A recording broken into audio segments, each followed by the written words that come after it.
Isaac Newton is one of the most important scientists in the history of the world. His discoveries have impacted almost every aspect of physics, and a huge part of the first 2 semesters of any physics course is dominated by his discoveries. It raises an interesting question, however. If Nobel Prizes were given out when Newton was alive, how many would he have won? Join me as I play Fantasy Nobel Prizes with Sir Isaac Newton on this episode of Everything Everywhere Daily.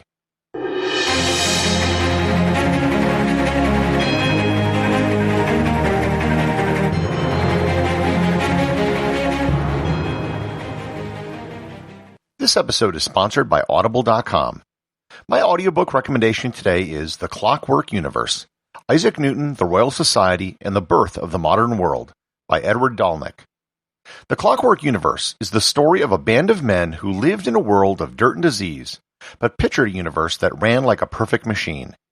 A meld of history and science, this book is a group portrait of some of the greatest minds who ever lived as they wrestled with nature's most sweeping mysteries. The answers they uncovered still hold the key to how we understand the world. You can get a free 1-month trial to Audible and 2 free audiobooks by going to audibletrial.com/everythingeverywhere or by clicking on the link in the show notes. In a previous episode, I went over the number of Nobel Prizes that Einstein could have won or should have won, assuming they gave out posthumous awards. This was a relatively easy exercise insofar as Einstein actually did win a Nobel Prize, and I was able to limit the discussion mostly to things that did win a Nobel Prize, but Einstein just didn't get credit. For Newton, this exercise is much more difficult.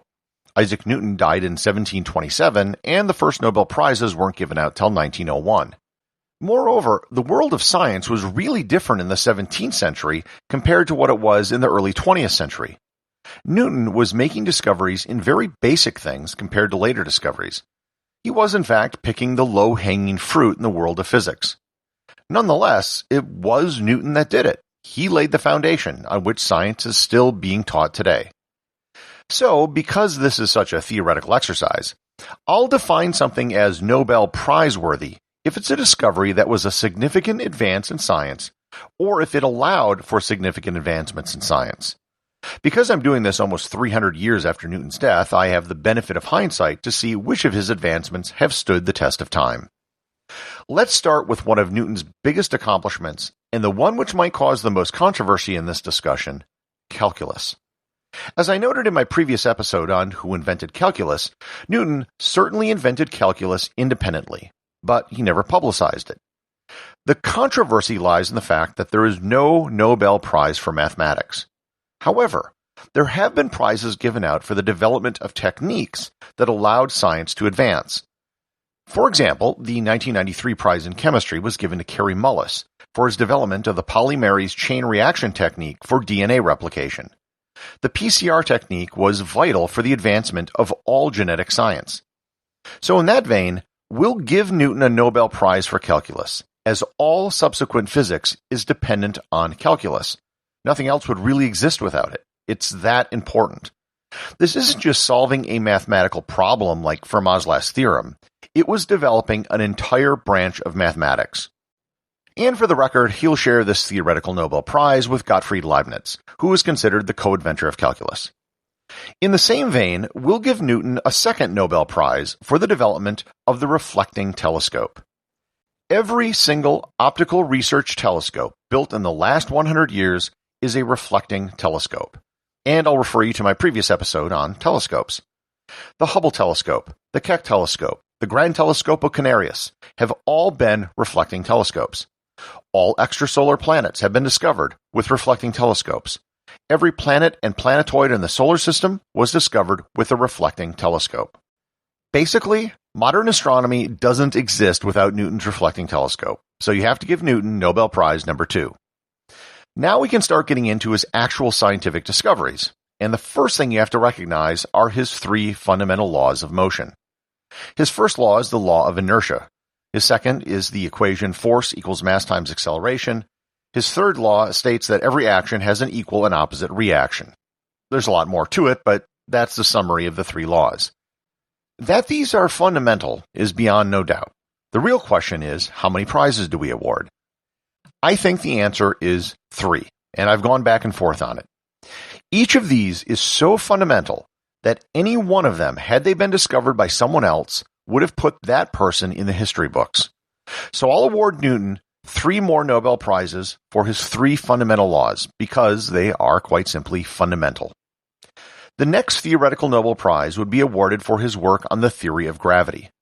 Newton basically laid down the understanding of this thing called gravity. He made sense of the observations made by Galileo, Kepler, and Copernicus. As he described it, quote, "Every particle of matter attracts every other particle with a force along a straight line joining them, and it is directly proportional to their masses, while inversely proportional to the square of the distance between them." Unquote. Again, this one is incredibly obvious, and it would be theoretical Nobel Prize number 6. Next would be Newton's groundbreaking work with light. Newton's work with light was mostly experimental. His biggest discovery was that light was made up of different colors. He was able to separate white light into colors with a prism and then recombine them back into white light. His work with light probably wasn't quite as foundational as his work with gravity and motion, but it was still extremely important, and for the 17th century was revolutionary. So that's 7 Nobel Prizes so far. Number 8 would be for Newton's law of cooling. His law of cooling states, quote, "The rate of heat loss of a body is directly proportional to the difference in temperature between the body and its surroundings." This law of Isaac Newton laid the foundation for the entire study of thermodynamics. Theoretical Nobel Prize number 9 would be given for the explanation of Newtonian fluids. Newtonian fluids are fluids like water. A Newtonian fluid's viscosity remains constant no matter the amount of shear applied at a constant temperature. A non-Newtonian fluid changes its viscosity when a force is applied. You can find great videos on YouTube of people walking quickly across non-Newtonian fluids like cornstarch mixed with water. The initial force of a step on it causes the viscosity of the fluid to increase very briefly, allowing you to walk over it if you walk quickly. If you stand still, then you'll just sink. The fact that these are called Newtonian and non-Newtonian fluids should give you an idea as to the importance of Isaac Newton's contribution. He probably would not be awarded this prize by himself. There are many other scientific fields that Newton influenced, but it's hard to grant him a prize because he didn't actually do anything in those fields. For example, there are laws in electricity and magnetism, which are very similar to Newton's gravitational equation. They were clearly inspired by Newton, but Newton didn't actually do anything with electricity or magnetism. Likewise, he was the first person to theorize an artificial satellite, but it was really just an application of his gravitational theories. There is, however, one more Nobel Prize that he probably would have earned. The final Nobel Prize, however, isn't for science. It would be in economics. Newton didn't spend most of his life working on all the scientific discoveries I listed. He spent most of his life working on things like alchemy and trying to decipher biblical prophecies. He also had a very prestigious job for over 30 years as the head of the Royal Mint. At the time, England and other countries had a problem with coin clipping. This is where people would shave off the edges of a coin.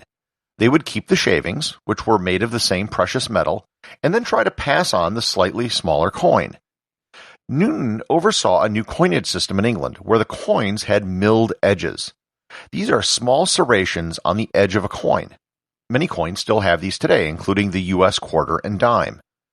The edges ensured that if anyone tried to clip the coin, it would be very obvious, because the milled edges would be removed and the coin would become smooth.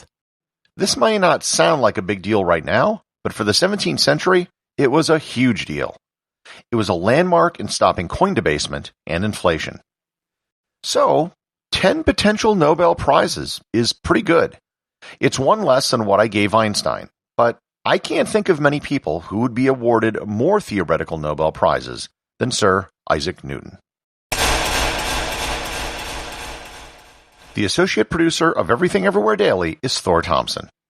Today's 5-star review comes from Apple Podcasts in the United States. Listener Poe Jones writes, "Binge-worthy. The first and only podcast I've ever downloaded all the episodes. I usually listen to 5 or 6 a day and enjoyed all but one. Gary's gotten better and better with every episode, and I learned so many intriguing facts I never knew. I honestly don't know how he keeps it fresh daily. The only disappointing thing about having gone through every episode is that now I can only listen to one a day. Thank you very much, Poe Jones. I enjoy making shows every day. Please help spread the word, and I'll keep making the shows. Remember, if you leave a 5-star review, you too can have it read on the show.